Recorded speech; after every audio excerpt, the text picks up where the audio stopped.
Liver आमर गोटे सबुठो important organ naturally detox करे थाए आम बॉडी को जो माने अल्कोहल कंजप्शन करि थांती सेमानक क्षेत्र रे साधारण समस्या गोटे देखा दे थाए फैटी लिवर किंतु नॉन अल्कोहलिक फैटी लिवर से केस मध्ये आज का डेट रे बहुत संख्या रे देखिबा को मिलुछे तो सेमानक आपण कोन परामर्श देबा पई कि चाहिबे जो मानकर non alcoholic fatty liver condition अछि जो मानकर non alcoholic fatty liver disease होची माने सेमानकर निहाती किछि ना किछि रिस्क फैक्टर थिबो जेमति कि डायबिटीज किबा ब्लड प्रेशर किबा थायराइड डिजीज हाइपोथायराइड किबा मोटापा जो ओबेसिटी थिबो किबा तांकर फूड हैबिट लाइफस्टाइल तो जो मानकर ए सब डिजीज ए सब रिस्क फैक्टर अछि से माने निजो को माने लिवर फैटी लिवर हवा पूर्वरु बा फैटी लिवर रिस्क अछि सेमिति भाबी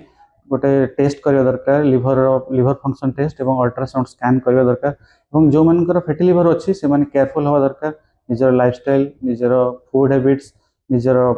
डिजीज रिस्क फैक्टर डायबिटीज किंबा ब्लड प्रेशर केमती कंट्रोल रहइबो ए सब प्रति ध्यान देबा दरकार जा फल जो रिस्क थाए फैटी लिवर जो फ्यूचर रे हमर सिरोसिस ऑफ लिवर को रिस्क थाए से रिस्क को आपण माने कमई परिबे कारण एवं ए रिस्क कमिले आपण लिवर रिलेटेड कैंसर भी आपण मानकर कमी जिवो।